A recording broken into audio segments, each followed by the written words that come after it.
Who's ready to win the day in sports? I know you are. Welcome to Fantasy Sports Daily, powered by FantasyGuru.com, Monday through Friday, noon to 1 p.m. Eastern. I'm Justin Fensterman, and let's break everything down from a fantasy sports perspective. What is going on, everybody? My name is Justin Fensterman. You can find me at Fensty Sports on X and Instagram, FENSTY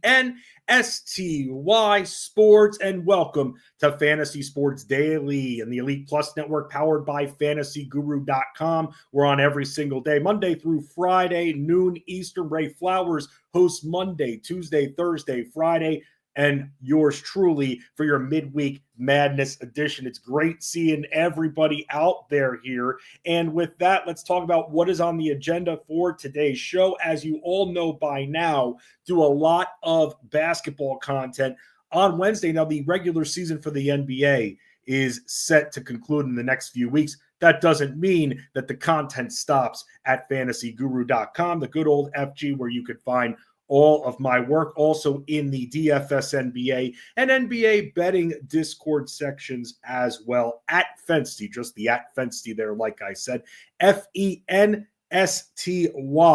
Just very excited to be with all of you today because we got a great time here. We're mid-March Madness at this point. Still a chance, by the way, if you want to get involved in Sweet 16 and beyond, to get involved in March Madness. You could even get our guide, and by getting our guide, price has gone down just a little bit as the tournament's begun. The biggest part of the guide, besides the team previews and everything like that from all of the schools that are involved in the tournament, is the fact that you can also get access to our March Madness betting channel for our Discord at fantasyguru.com. We're going to have bets going in there constantly from Ted Schuster, Scott Bonder, Russell Clay, and of course, Pappy Mans, Uncle Jimmy himself, Jeff Mans, who you can hear on SiriusXM Fantasy Sports Radio Monday through Friday, 3 p.m. Eastern. For the Elite Sports Show, Ray Flowers joins him on Wednesdays. Also, big time to get ready for baseball season, baby.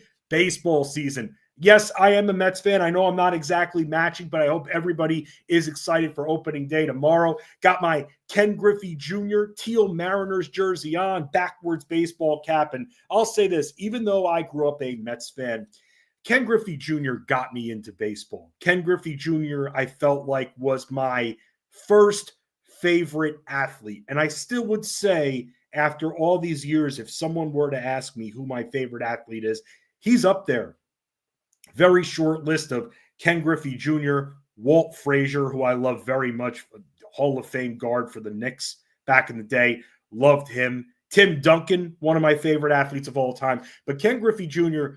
was kind of like a Walt Frazier. He had a very nice swagger about him. He had a very nice personality, very spicy. But at the same time, you knew that when it was time to do business, son of a Major League Baseball player, just to get out of his dad's shadow, he did that and beyond. I used to love going to Yankee Stadium back in the 90s with my father. I remember some of my first baseball games because he knew how much I loved Ken Griffey Jr. If you were born in 1980, from 1980 to, let's just say, 1992 or 1993, Ken Griffey Jr. was your everything in baseball. He was our Babe Ruth, my generation's Babe Ruth. The older millennials, that's me. Ken Griffey Jr. was that guy. And he just played the game so well, offensively, defensively. I would go to Yankee Stadium, boo the Yankees, and cheer for Ken Griffey Jr., and the bleacher creatures would get very upset at me while I'd be doing that. But I was just a kid back then, probably look at my dad and be like, get that kid out of here already. But we got a lot of coverage coming up when it comes to baseball from the DFS angle. Our guys like Chris Rose, Scott Bonner, going to be plenty involved. Ray Flowers, too, is going to have it. I know that he talked about it on his show a couple days ago, that he was on this stream talking about what his plan to do is for baseball. And I think it's awesome. Ray Flowers getting a little bit more into the wagering world. I feel like last year I got to see the genesis of it with Ray and betting. And Ray, very good with numbers, very good at tracking the trends. And when we were hosting our Game Time show together last year on SiriusXM, you could see about a month into it, he was starting to get it. And he wasn't trying to do anything fancy. He stuck with what he knew best, and that's what you have to do sometimes. And that brings me to this comment quickly too, because I sometimes see some wise guys in our Discord channels, and I get wise guys tweets as well.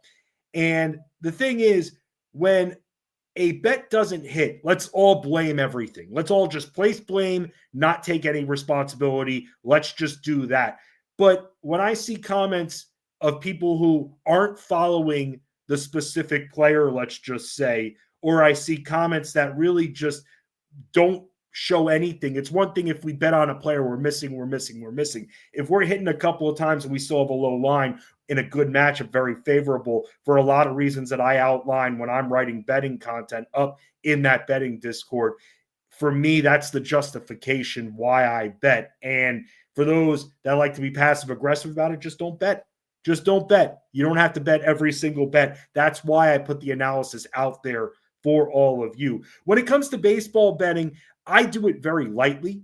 And my whole thing when it comes to betting, and Ray is very good with the hitting props and everything, I'm more of the pitcher props guy.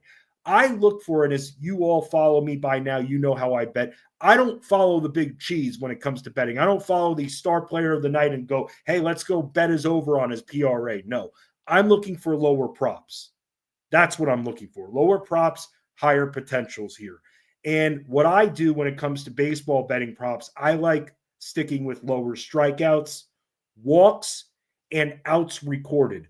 Outs recorded is very interesting because the books are going to give it to you early on. You're going to see a lot of 17 and a half outs. That's could he make it through an entire 6 innings? You get that 18th out. Equates to 6 innings, 3 outs an inning. You know the math by now. I'm not a mathlete, I'm an athlete. Well, I bowled in high school, so I guess that makes me kind of more on the mathlete nerd side because of that. But whatever, I don't judge. Just myself. For me, I find it a lot easier for me to track those pitching props because all of a sudden after a month of data, and I don't bet them right away, but after a month of data, I can start to see who's walking guys and which lineups are being very cautious at the plate. You can start to see that a little bit and then get away with it. Like I like looking if a number 3 starter, let's just say, is on the hill and maybe not the top guy, where I'm looking, well, can this guy bet, can he get over 9.5 strikeouts? Well, I don't really look that deep. I look at more, can this guy get over 4.5 strikeouts, 5.5 strikeouts? 4.5 with prop betting has been a number that I always felt was safe. When it comes to NBA, I see it with rebounding. We missed on Mikal Bridges, but we were hitting on Mikal Bridges. 3.5, that was his line. The potentials were up. The matchups were favorable that he was having. Guys were out of the Knicks lineup. That's why, who in their right mind would invest in Mikal Bridges like that? Because he's mainly a scorer, but we'd seen that proof.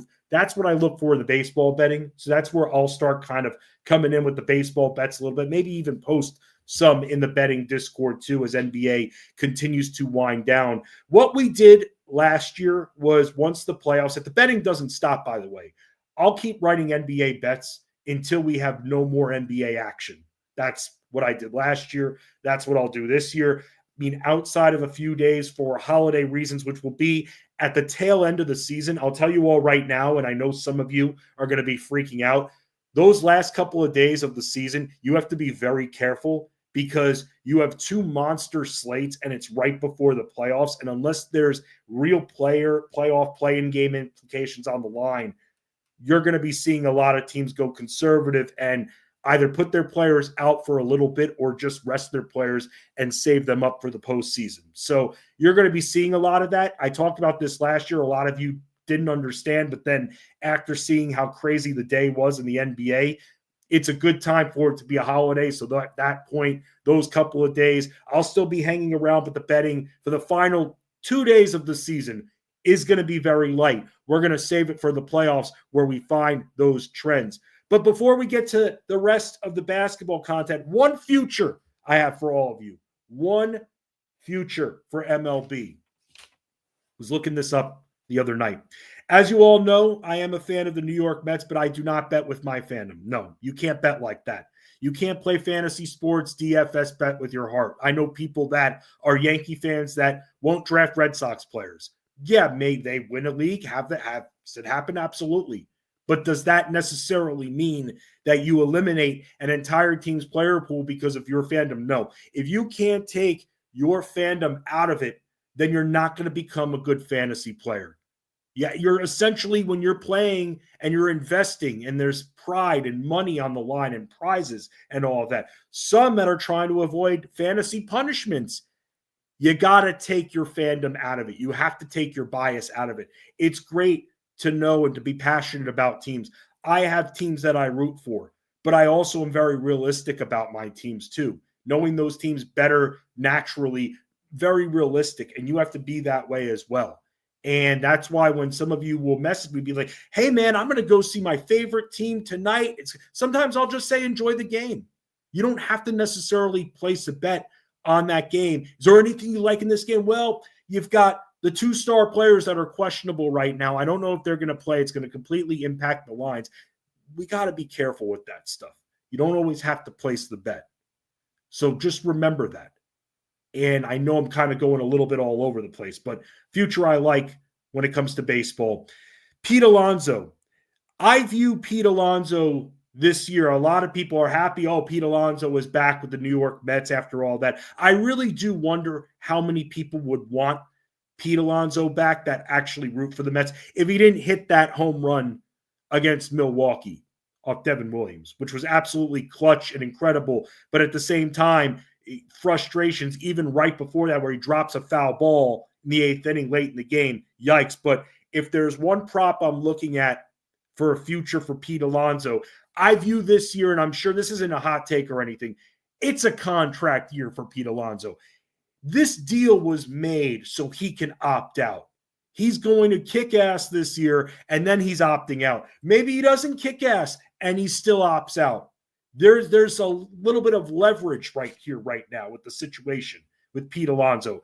And after Scott Boras got with Pete Alonso, really overestimated the marketplace on him, and the fact that Pete wanted to stay with the Mets, to me, this is a contract year. I would be pretty surprised if Pete Alonso was back with the Mets next year. So thinking that, I'm looking on Caesars and I'm seeing his home runs at 33.5. He's gone over the last, 4 seasons. You're wondering, well, why is the prop like this here? Whereas on FanDuel, it's at 35.5. Also an intriguing number. And I don't only bet because, he's going to be extra motivated because of the contract year. No, it's not that. It's that, looking at the way the Mets lineup is facing off here, Lindor, Soto, Pete Alonso, that you're going to have, he's going to be in a lot of situations where they're going to have to pitch to him, otherwise loading the bases. Maybe they do that, some of the opposition sometimes, because either way, you're dealing with a power player with either Soto or Alonso. Pick your poison at this point.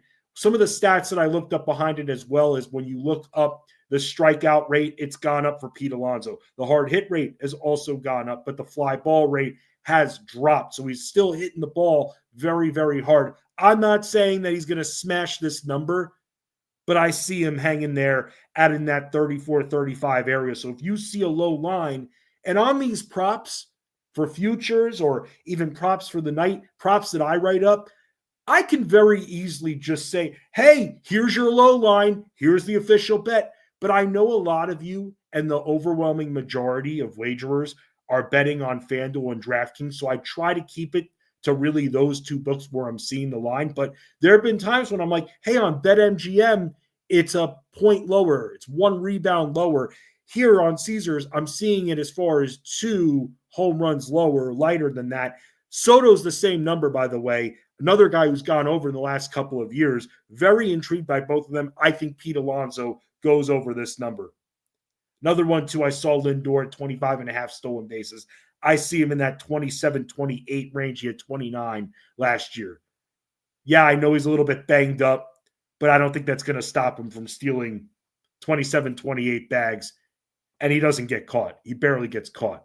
It's like 4 times a year, and that's it. So for baseball, you're going to be getting your DFS plays, your write-ups, your cheat sheets. Ray Flowers writing up Ray's plays and of course, very active in our Discord, getting you ready from not only the DFS standpoint and the season-long standpoint, but also the betting standpoint, as one of the reasons why Ray is kind of changing things up a little bit, as he announced on Monday's stream, is so that he can focus more on the wagering aspect, which he, like I said, to bring it full circle, has done a fantastic job of doing.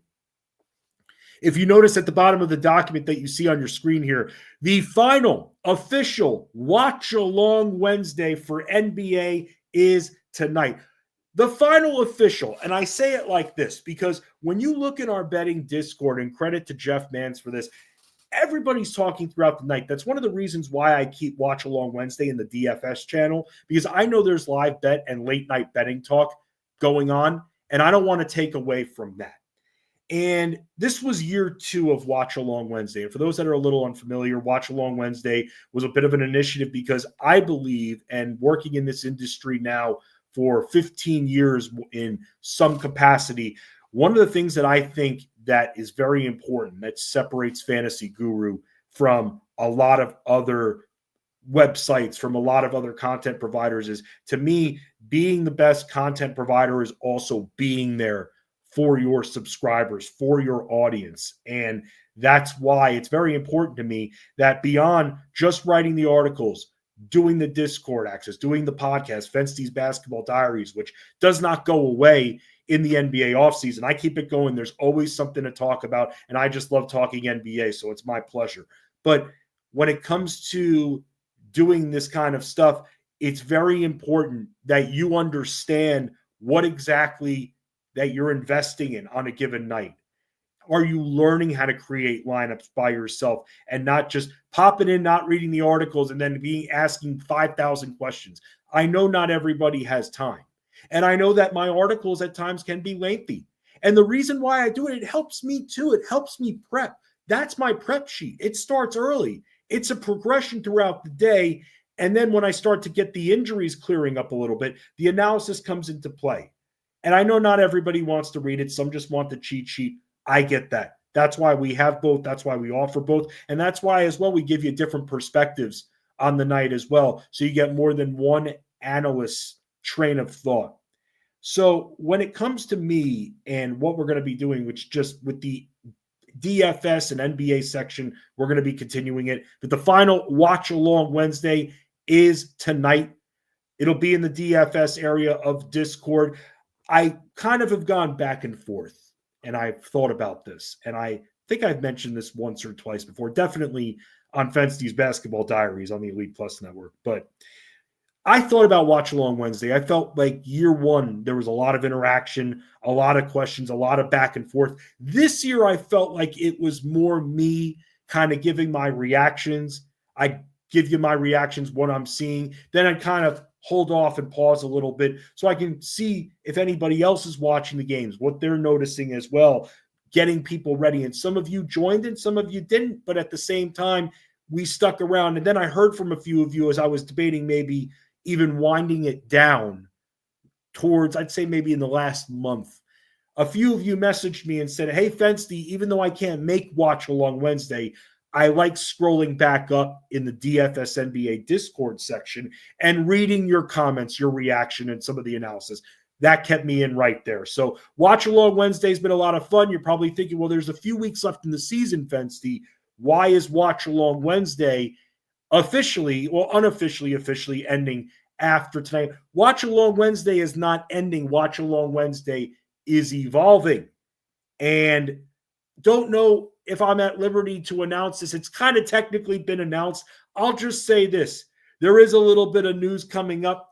It may have been leaked if you go back a couple of shows and a couple of streams on Fantasy Sports Daily. It might have been talked about, but I'll just say this. Watch Along Wednesday is not ending 99.999%, but it is evolving, and soon enough you'll know why. And to quote Forrest Gump, that's all I'm going to say about that. With that, let's talk about the NBA for the evening, because we've got an unusually smaller Wednesday slate. We've had a couple of smaller Wednesday slates, but now all of a sudden we're seeing it more and more. We're not having the usual 10 to 12 game banger that we normally have here. We've got 6 games on tonight's slate, and we got a hell of a lot of injuries. I am having such a difficult time coming up with a direction to go. And soon enough, Armando Marsal, he's going to join, he's going to stop by, and then we're going to actually go through and whack all the weeds when it comes to the confusion of this slate tonight. The highest total games that we're looking at on the slate, as you see here, the Lakers and the Pacers. We're looking at a major pace-up spot for Los Angeles. They play a little bit on the slower side. The problem with the Lakers that I find is that the Lakers' high-priced options, I don't know, with now LeBron James back in the mix, I don't know if they're going to be able to hit value. In a matchup like this, though, and this is one with a very low spread, and the pace is very, very boosted for LA, I think there's a lot of GPP value here when it comes to Luka and LeBron. I'm scared to death of Austin Reeves. Maybe I shouldn't be as much, but again, with him priced the way he is, it is scary. There's just so much of that usage taken away from him. And we know this guy is capable of rebounding, putting up a high volume of assists. But now that LeBron James is back and Luka takes a lot of that usage too, he's kind of more, I don't want to say in the corner, but he's kind of just a scorer, helps out the second unit. But one of those two is going to be in with him for most of the game. That's my problem with an Austin Reeves. Washington at Philadelphia. Here's the thing with the Sixers. The Sixers have a lot of players out. We already know that their main guys are out. No more Embiid, Paul George. Tyrese Maxey is out. Kelly Oubre is out of this one. Andre Drummond is out. Quentin Grimes should play. So now you're looking at Grimes, Yabusele, and really one of the few forwards that I'm trusting, and that's Justin Edwards. And that's not just because his name is Justin. That's just because it's like the Sahara Desert when it comes to the power forward position and even the small forward position to an extent tonight. So that's what we're looking at there. Milwaukee and Denver, a nice fast-paced game. The big question is which of the big studs are going to be playing, because Damian Lillard, who, by the way, is dealing with a blood clot, was dealing with a blood clot in his leg. It's apparently reportedly under control, but he's not going to be playing. My guess with Damian Lillard, he's probably not playing for the next few weeks at least. And if his levels aren't looking 1,000%, zero blemish, because you have to be careful with blood clots. Wembanyama dealing with it, he's done for the year. Chris Bosh, he had to cut his career a little bit early because of it. When you're dealing with something like that, you got to handle it very cautiously. There is a chance I could see where Damian Lillard might even have to miss part of the first round of the playoffs. I don't see this guy coming back for the remainder of the regular season. And the problem is, when looking to see, well, what guard from the NBA standpoint, what guard can actually come through and step up, it's been kind of crappy, that entire situation for the most part. So I'm not that into it there. When it comes to Boston and Phoenix, Boston dealing with a few of injuries of their own. Jason Tatum is doubtful for this game. So we're going to have to see, because now that Jaylen Brown is back in the mix and didn't look that great there, I know that he still might not be 100%. It's kind of scaring me away from a lot of these Celtics options, including Peyton Pritchard with Jaylen Brown back in the mix. The Clippers and the Knicks talk about a scary slow pace that you're going to have in this game. And Jalen Brunson is still out, but who can we actually trust from these two defensive teams right here, and James Harden being questionable? And then you have Toronto and Brooklyn. And I said this the other day, and I'm going to say it right here. I am freaking done betting Nets props. The last 2 years, the Nets have literally crapped all over my face and all over my Ken Griffey Jr. throwback Teal Mariners jersey. And I'm not trying to be funny. It pisses me the hell off. I try to view each team unbiasedly every single day. But this team, I had it all figured out when Dennis Schroeder was there. He gets dealt. Russell comes in. He's a freaking ball hog. And I can't figure things out. Now, all of a sudden, some of the backups are now missing when it comes to size. Okay, great. Cam Johnson's rebounding more. We hit a Cam Johnson bet. we start missing with him. Nick Claxton has sucked to bet on too. Absolutely sucked. I said this in the Discord the other night. I am done. Hold me to it. Shout me out. Here's your receipts. It's all over Discord. I am done betting Nets props for the rest of the regular season. And if they somehow rally to make the play-in tournament, I am fading betting those props too. I don't care if I start seeing you just can't figure out this team. It's a nightmare the last 2 years. All right, let's make me happy by bringing on someone that makes everybody very cheerful at fantasyguru.com. And that's one Armando Marsal. Oh, there he is, right there. Dues paid, skate park arms with those muscles right there. What's going on, Armando? You hate the Nets this year as much as I do. I don't know if I hate them as much as you do, but it hasn't been fun to watch, right? And you mentioned it. It's been frustrating from both the FS betting perspective. But you know what? If they're on the slate tonight, we got to consider them. There's only 6 games on the DK main slate there. And look, it's not the prettiest of slate. You texted me this morning saying it's a brutal slate. It is somewhat of a brutal slate. But we're gonna grind it out, right? It's that point of the NBA season. You have to keep in mind. It's that point of the NBA season. And Jeff Manson and I had a conversation about this the other day, and it's insane, right? Like sports nowadays, like it happens in Major League Baseball, it happens in basketball. Like towards the end of the season, like a lot of these teams are tanking, and a lot of these teams are not really, giving anything. Like there's zero interest for some of these teams. And it really sucks for the fan base, right? Because there's still people out there buying tickets. There's still people out there trying to go see some of these superstars play, and the teams are doing a disservice. And I think that's really hurting the games, both baseball and basketball. So, but look, we're grinding away. We're going to continue to grind through the rest of the season. The playoffs are not that far away, so just keep grinding away, guys. Keep grinding away. Yep, absolutely. Injuries very quickly out tonight. Maxey, Brunson, Lillard, Ingram, Oubre quickly, and Pirtle from the Raptors. That's something of note there. Cameron Johnson, Bradley Beal, Chris Middleton, Andre Drummond, Keyshawn George. Wow, I'm better than that. Keyshawn George. You need to practice it. Keyshawn George is out. Marcus Smart is out. Day'Ron Sharpe is out. And also Lonnie Walker too. Doubtful tonight. Nikola Jokic and Jason Tatum. That's massive there. And then questionable on the slate, Giannis, Harden, Aaron Gordon, and Deuce McBride as well. By the way, sorry, Giannis was ruled out 12 minutes ago. Wow. Okay. So yeah, I made sure. So yeah, they just posted it there. He's ruled out 15 minutes ago. Okay. So let's start there then. Let's talk about it.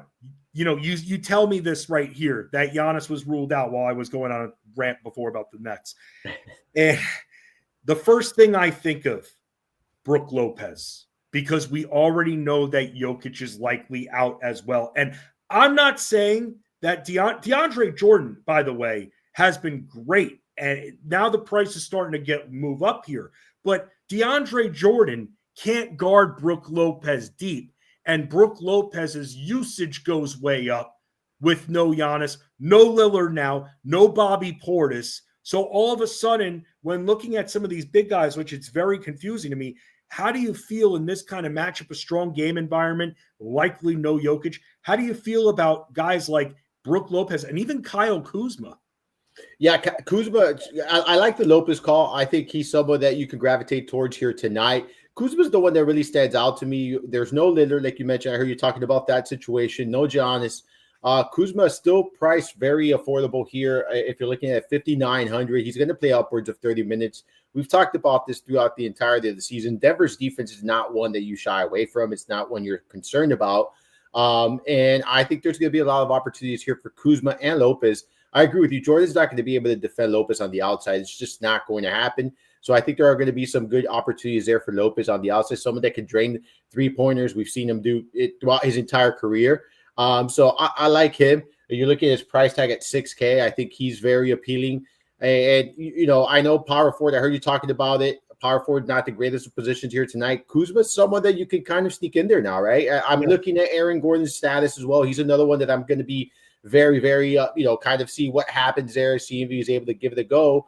But for me, I think this news is a big, big boost for Kuzma, who hasn't been great, but someone that at 5,900, you just need 30 DK points, and that's going to return value there.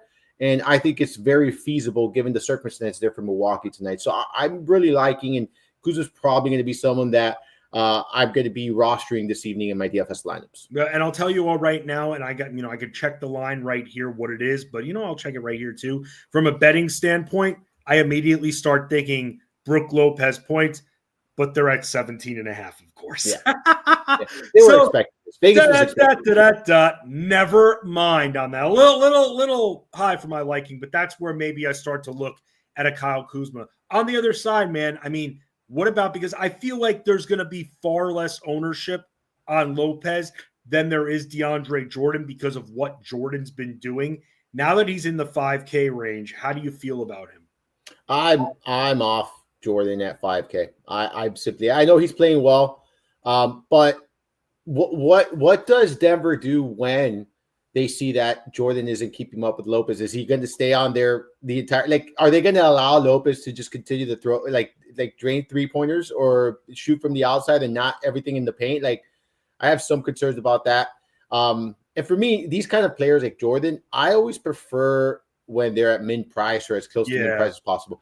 I still think he's fairly priced given the production, right, and the opportunities he's getting. But give me a min price, Jordan versus that 5K. I think there are better options in my opinion. So here's my thing.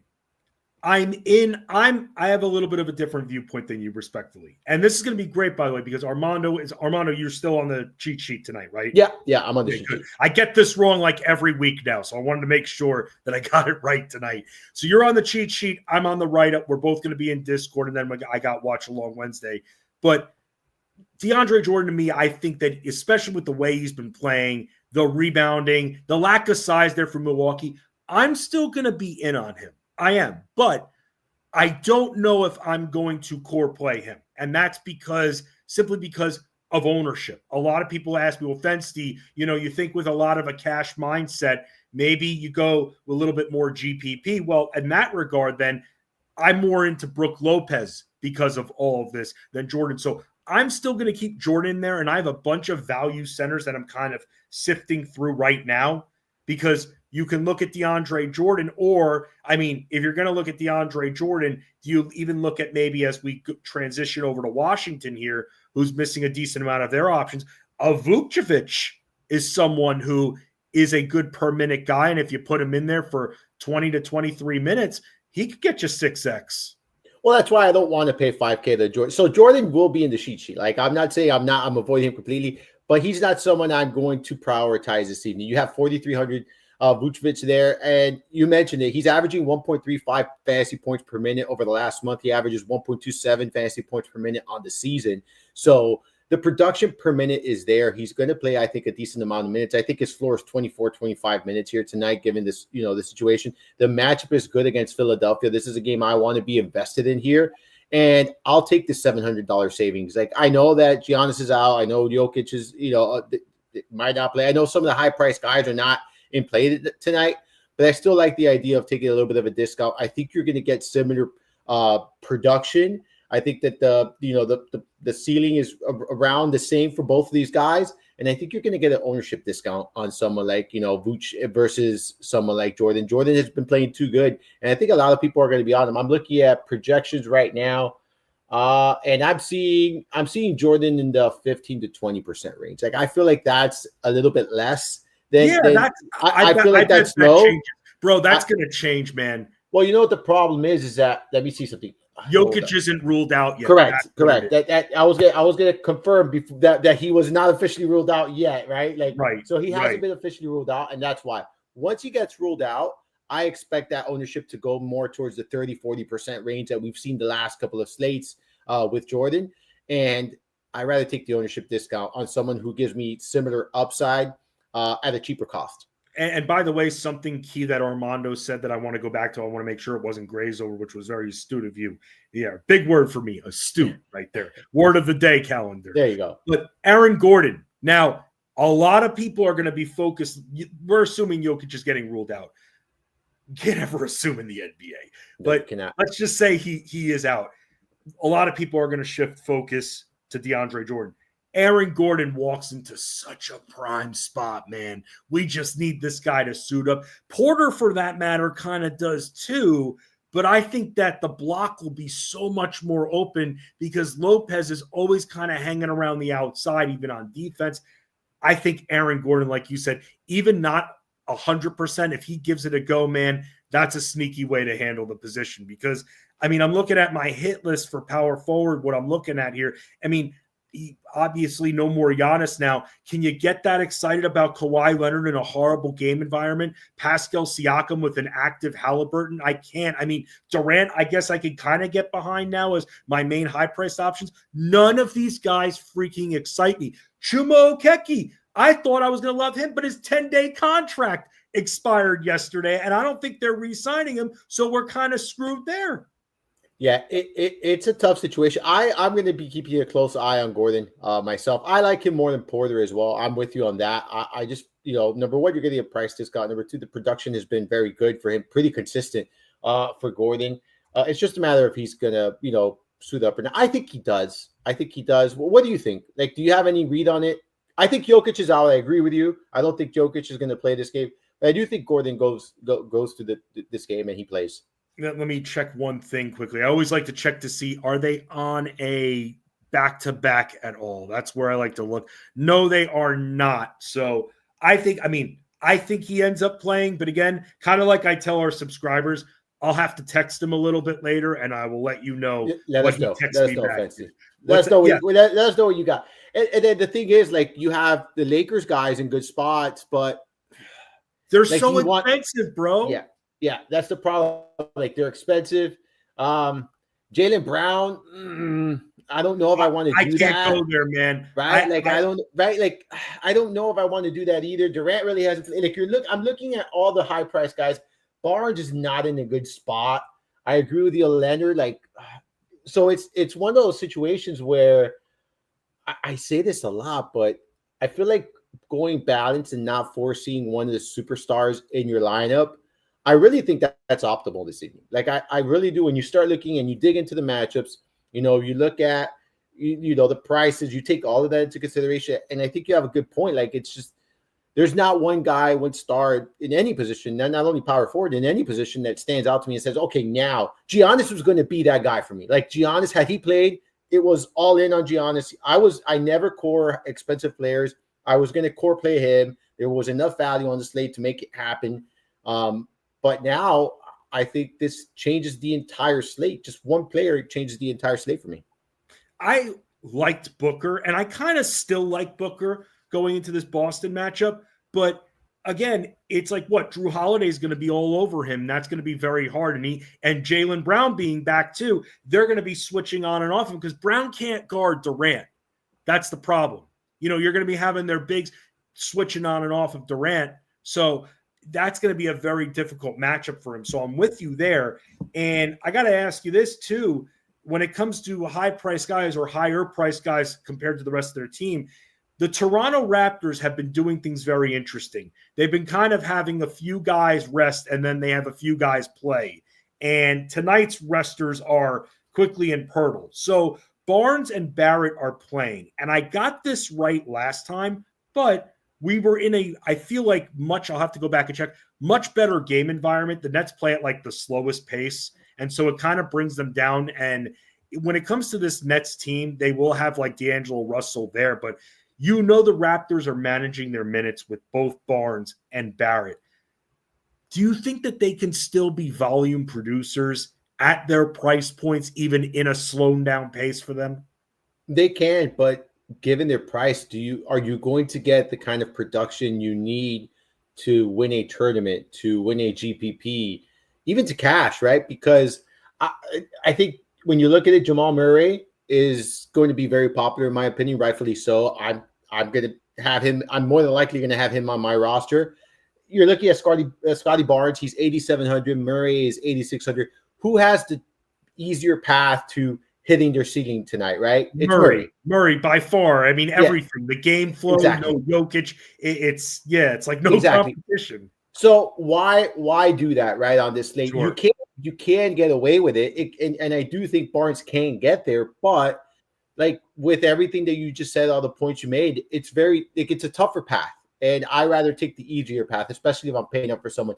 I rather take that kind of chance on a low price predict. When Grimes was cheaper and we found out about the whole minute situation, we're like, well, he's still cheap enough where we're taking that chance, right? That's no longer the case, by the way. That is no longer the case. He's 9,100 now. But the point is that, like if it's a cheaper player, sure, but you don't want to take that kind of risk with a high price player. It could really be the end of your night, really, Right. with your lineups. Well, you were just talking about Grimes here, Armando, and one of the things since we got that report, Grimes has now played 35 minutes in his last 2 and 35 plus in 3 of his last 4, and has an amazing matchup tonight against Washington, a nice big pace up spot. And I mean, we're seeing this guy score in 25 plus every night now, and he's rebounding. He's also helping run the point effectively too. A lot of the guys are out. I mean, it's so expensive, bro, but we know at this point, with both of these teams getting ready to go to Cancun, we know that Grimes can still play and do a lot in that 35 minutes. Do you feel that at 9,100 on DraftKings, it's just too expensive and you don't want to go there? Or do you think maybe there's a little bit of GPP upside to it? He's going to be in my cheat sheet as a GPP option. I think he has strong leverage play because not many people are going to be on him. And this is the kind of play right here that can win you a tournament, right? Like you said it, he's scoring, he's rebounding. He has, I think it's 2 or more steals in all but one of his last 8 games. Like he's racking up the stats. Like at the end of the day, that's what he's doing here. He's playing the minutes. The biggest concern we had, Fensty, was the minutes, right? And you mentioned it. He's playing the minutes here, producing well over a fantasy point per minute, 1.31 fantasy points per minute over the last month, 0.99 on the season. So if he gets to that 35-minute mark, at 9K, he could return value. And again, we talk about you're spending up, but you're not spending over that 10K, and there's plenty of value in the Washington side. You mentioned that you like some of the cheaper guys in Washington. There's value in the Washington side. It's a game stack right there. I have him right now projected at 4% ownership. If you get a 45, 50 plus game out of him at 4% ownership, you're going to be well ahead of the curve here in tournaments. So for me, I view him as a very strong GPP option, not someone that I'm just tossing in the cheat sheet. I view him as a very, very strong GPP option this season. Again, we're seeing 35 minutes. He could do a lot with 35 minutes. He's been in slower paces and he's been able to hit value or come close to doing it on a night like tonight where you've got major guys out and it's a lot of value that we're going to be looking at. If the guy ends up like just missing the 5X but gets you still the 4X, we're not thrilled with it. And I know Armando's the same way. We hold our plays up to the highest possible standards, but sometimes you have to relate it to the rest of the slate here and the environment of the slate. And if you get a 4X in a Grimes situation like that, you are happy. You played it right. You know he's expensive. 4%, let's just say that ownership, people realize how much of a mess this slate is going to be 3 hours from now. And let's say that ownership goes up to 10%. You're still fine when it comes to that. And it's a great, great game environment, man. And I can't trust at this point when it comes to who to trust from Philadelphia. It's Grimes. Yabusele, I want to trust in this matchup, who I think, but he's not that exciting. And it's Justin Edwards. Yeah, Edwards is going to be – and I'm going to say it right now. He's in our course tonight. Yeah, he's going to be my court. He's going to be in my court tonight. He's just too cheap. The matchup is too good. He's producing at a high level. I think he's exceeded expectations 80% of his last 10 games. Some of this just playing good minutes, producing at a very good level. Still affordable. It helps out with the power forward. He's a small forward, power forward eligible, so that helps out with the positioning that we talked about, power forward being weak tonight. So I'm in on him, man. I am in on Edwards. I'm probably going to stack this game up and then have pieces of other games as well. But I envision myself, Grimes, Edwards, Vooch, and you're not going Jordan Poole in this matchup, right? I'm not. No, AJ Johnson is intriguing to me at 4,500. He's played 27 or at least 27 minutes in 4 of his last 5 games. I know that he doesn't do much, right? But at 4,500, if he gives us, say, 26 points, we're okay there. 26 DK points. I think I'd be 26 points at 4,500. I'm doing cartwheels. I'm injuring myself doing cartwheels. So like we're looking for 22.5, but we're looking for 5x exactly. Right. I'm looking at the projections right now. They're projecting him for 26.09.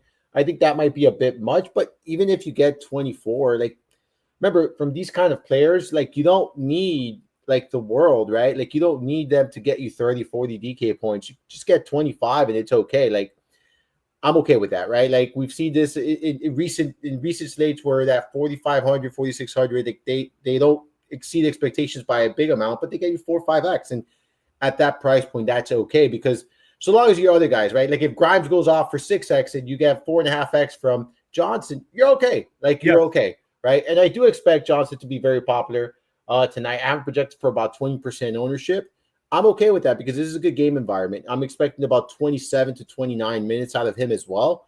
And he's producing 0.9 fantasy points per minute. So I think the path to value here is very feasible. And for me, I feel like that's a good game stack. And if you do it that way, you have two guys at sub 5K. You have we have Grimes is the expensive one. And then Edwards, where do we have Edwards? He's still that, 50. So sub 6K. So between the four guys, only one is over 6K. You're still going to have plenty of salary to work with.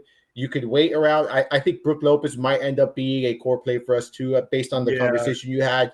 He's going to be, I know I'm going to be very bullish on him, on Kuzma. So none of those players are that expensive. You're still going to be able to fit in Murray. Like you're still going to be able to wait around for Gordon. Like I basically gave you kind of my roster for tonight. Like if we're being honest, I gave you my lineup, but that's what we do here, right? We talk. That's why this stream exists because, do we give all of our cores all the time? No, we don't. That's why you go to the site, but that's why this stream is here so you get a little bit of a taste and a glimpse of what exactly the kind of heat that we're bringing when it comes to NBA. It's a lot of the puzzle gets built and then the puzzle changes. The puzzle gods take it away. They give you another one like, here is 5 new injuries here for the 6-game slate. Figure this out right here. And then we have to decide. It's up to us to decide what players are worth it in a mess of a slate like this with a bunch of injuries, impact injuries. What players are we paying up for? Jamal Murray stands out at this point. Does Tyrese Haliburton stand out to you? Yes, he does. He says, I think he's a tremendous GPP play. So I think a decision you can make, right, if you're building your lineup is, do you want to go Grimes or do you want to take the 700 savings and go with someone like Haliburton? Haliburton had a pretty good game. I think he scored, don't quote me on this, but I think he scored 42 DK points the last time these two teams faced off, or in that range, maybe 40, 42, 43, in that range. Okay. And at his price, 8,400, I think that's a very good, return there. You're getting close to 5X. And he has that 6X, 7X upside. We've seen that out of him. It's coming off a monster game. For me, he's someone that can rack up the stats. And yes, in tournaments, I'm going to be considering him. It's another player I don't expect to garner a ton of ownership. You said you like that game environment. I do too. I would like to be invested in to some capacity. And if I do, it would be him. It would be Haliburton. I think he's a very, very strong GPP. I don't think I want to play him in cash. I don't think you need to when you have someone like Murray at $200 more. I think the floor is safer without Jokic, of course. So for me, I prefer Murray in cash, but Haliburton is a great pivot, right? Who's going to be a fraction. He's going to get a fraction of the ownership there. My one issue with this matchup and with what happened the last time. Here's the thing. I'm glad you said Haliburton for GPPs. Here's what's keeping me from cash and even coring this guy at 8,400. Their last matchup, which wasn't that long ago, by the way, Luka wasn't in. And Luka is a fantastic defender. And he's going to be all over him. And the Lakers have not. This is where I kind of start to look in the DVP, defense versus position, a little bit. The Lakers over the last few weeks, barely letting up points to guards. But just because they're not letting up points to guards doesn't mean he can't get a ton of assists and another double-digit assist game. So the big question is right here, is Haliburton, can he produce enough in other areas to still hit value if his scoring is limited or held down to, let's say, 13 points? That's the one, which is why I like him better for GPPs. Yeah, I think he can. If you go back and you're looking at the numbers since February 23rd, so for the last month, essentially, he's double-digit assists in every single game. He's someone that's going to get boards. He gets steals. Like he has those sporadic games where he has 4 or 5 steals. So yeah, I think there are other ways where he can, get the scoring, get the fantasy points. We saw it. Like look against Milwaukee, he had 24 points, 5 steals, 15 assists, 6 boards. Like he's someone that can rack up the stats really quickly. And in this game environment, I do think he can. Luka, the matchup against Luka is definitely concerning, but I still think that he can get there. I don't know if he's going to quite have his ceiling game here, but I definitely think he can return that 5x at that price, 8,400 for someone like him. I view him more as a 9K player. Like for me, I view Haliburton, given his upside, given his ceiling, given what he brings to the table, I view him more of as a 9K player. And if I'm getting him at 8,400, I'm seeing that as a slight discount for someone like him. Yep. I am writing Luka up on the other side, by the way, in that matchup for GPPs. It's too good of a game environment, and he's going to be telling Austin Reeves, okay, LeBron's back. Go sit in the corner now for a little bit. Go run the offense with the second unit, because that's what their offense needs to come from that backcourt. Their front court's not giving them anything. Even you can put Rui Hachimura in there, still not giving you that much there. Another few minutes talking with Armando Marsal, who every single week joins Ray Flowers, talks some football on this very stream on Tuesdays, joins me on Wednesdays. And Armando, what's coming up for you on the site? What do you got cooking? Yeah, so I'll be on the NBA sheet tonight, be in Discord in there with you. We got rookie player profiles. We're already ramping that up. I'll be doing a couple of those. The Mind of Marsal podcast can always be found on the site. Tomorrow, I'm not going to be on NBA. I usually am on NBA on Thursdays, but I'm going to opening day. So I won't be. Nice. Yeah, I'm taking the family out to opening day. Good matchup, the Paul Skis versus Sandy Alcantara. So good pitching matchup there. So I won't be on NBA tomorrow, but back out on things on Friday with the NFL and the rookie profiles. We got a lot of NFL stuff, on the site. We're going to be covering the draft this year like we do each and every year. I know that's a month away, but we're going to be doing the live stream for the draft. But yeah, you can find obviously NBA, NFL, and the Mind of Marsal podcast there at fantasyguru.com. So that's what I got cooking, man. Is this your first opening day you're ever going to? No, we've been doing it now the last couple of years. It's we started we kind of started the tradition before COVID. Then the following years when COVID hit, and then after that we kind of waited like a year or two. And we've been going now the last 2-3 years to opening day. I coincidentally they also played I was gonna say the Pittsburgh Steelers. They also played the Pittsburgh Pirates last year on the opening day. So we got another matchup the opening day last year, but much better pitching, right? We got Skeens, we got Alcantara on the mound. So we're gonna try to get there early. The gates open earlier than usual. I just actually got off the phone with the gentleman who sold me the tickets from Marlins, and he said they opened much earlier this year. So we're gonna try to get the kids out there, see if we get some autographs. I got some skiing rookie cards that we're gonna take. So yeah, man, you never know, right? Look the kids, and there's this guy. Yeah, it's a big guy over there. Hey, everyone out of my way. Everyone out of my way. Paul, give it to me here. He's like, I'm your biggest fan, please. So yeah, we got that, man. So you're better off giving your cards to your son to go get autographed than you trying to like barrel through. People don't realize that. People are like, they don't want to give adults the autographs. The autographs are supposed to be for kids. So here's what you do. You send your kid, for anybody here that's done spring training or going opening day, access to players to even get an autograph. Have your kids hand the cards to them. Yeah. You don't do it. They're not going to want to autograph your stuff. I was looking this up before, by the way. The last time I went to like a home opening day, 20 years ago this year, Mets Astros, the pitching matchup, I was looking up the box score before, Tom Glavine versus Andy Pettit. And you had like that, the Mets still had Mike Piazza back then, Cliff Floyd, who I know you know very well, from the South Florida area. So it just that was the last opening day I went to. Mets Astros 20 years ago in 2005 at Shea Stadium. That must have been a phenomenal pitching matchup as well. Those are two good pitchers. It was very close going into the 8th inning. And then the Astros scored like a few runs, but then the Mets had like a 5-run 8th inning, and then they ended up winning that game. But that was the last opening day I went to. Before I let you go, by the way, Let's talk a couple of moves quickly.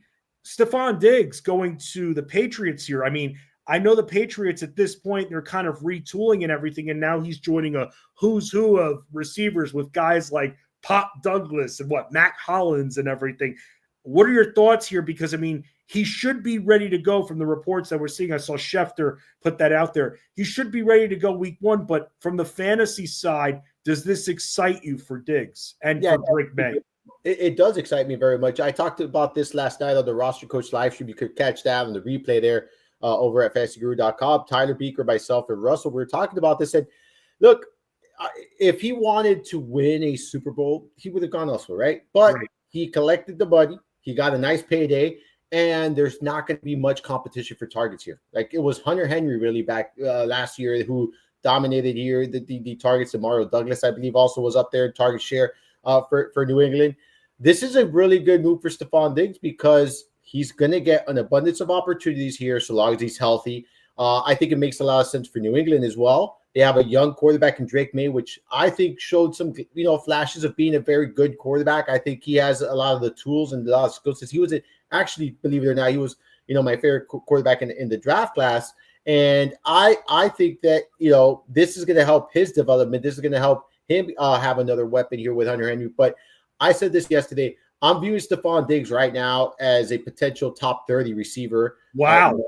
I think that there's going to be enough opportunities. Now, keep in mind that he has to be healthy to start the season. He has to start the season. Like, if he's going to be out for some time, we got to kind of readjust that. But out of sheer volume alone, I think he has that kind of upside. He still had gas left in the tank. We saw it last year when he was healthy. He was producing really strong numbers there with Houston.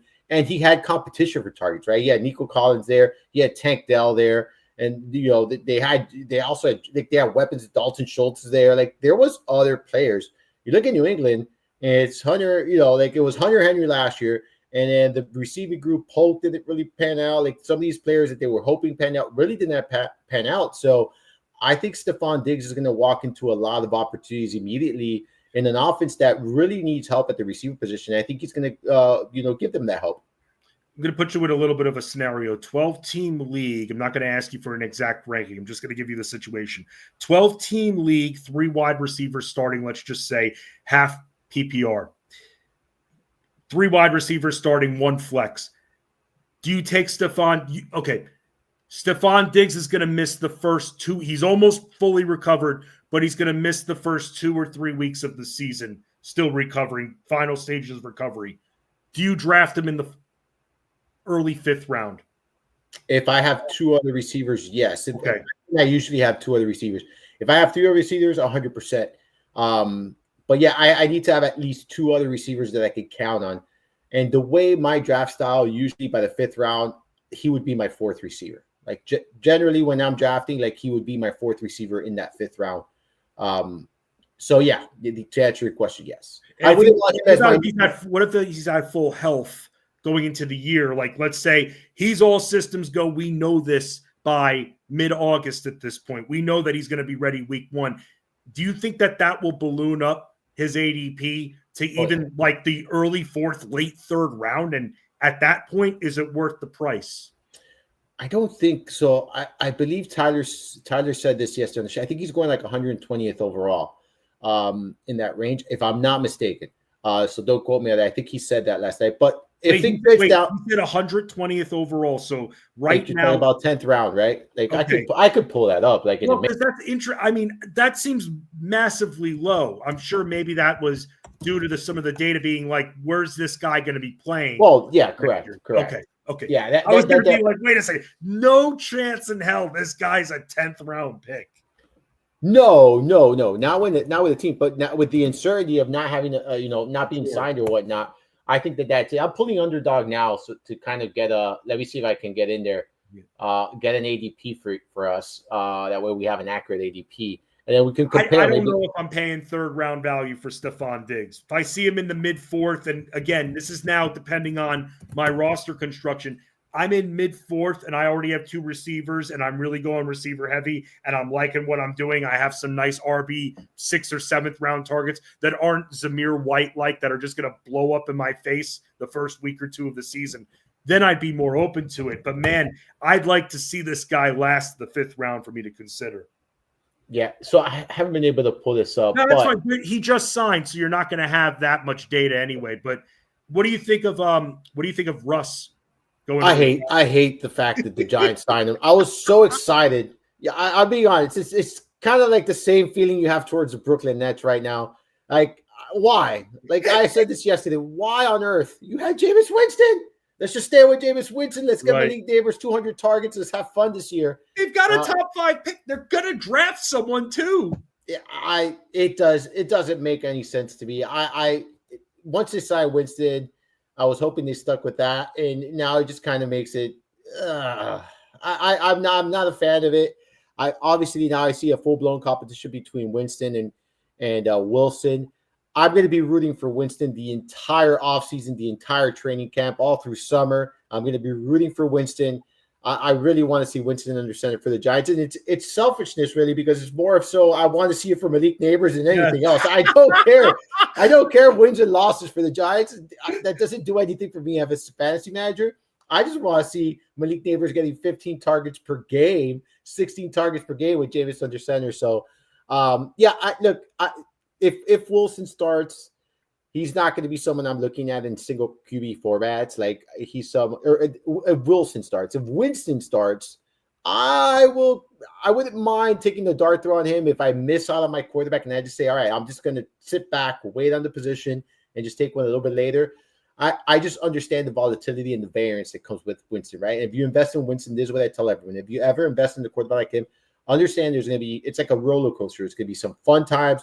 There's going to be some really bad times, some bad moments where you feel like throwing up and you're dizzy and you're nauseous. That's going to happen in some of these games with Winston. But yeah, I'm hoping he wins out that battle. But I do see a full-blown committee. It doesn't make sense for me as far as the Giants are concerned, but I agree with you. They're going to draft a quarterback, I think, or they should, maybe draft a quarterback because neither of these guys are their future, right? They're not. No, not at all. Stopgaps trying to put the butts in the seats. Yet Russell Wilson, look, he's not like a great name anymore. He's a great name all the time, but he's not that guy that he was in Seattle anymore. No. He's just not that guy. It's kind of like a joke at this point. And from his name value, he's still able to get these amazing short-term contracts here. Armando Marsal, again, at fantasyguru.com, does a lot of great work, multiple sports, football and basketball, especially. Going to have a good time at Marlins opening day. Check it out. Paul Skeens as well in Alcantara to see if hopefully the Marlins stick by their guns and they don't limit him at all, Alcantara. So I'm excited for that. I'm Justin Fensterman, Ray Flowers, back tomorrow, noon Eastern on Fantasy Sports Daily. Same time, same show, same network right here on the Elite Plus Network, powered by FantasyGuru.com.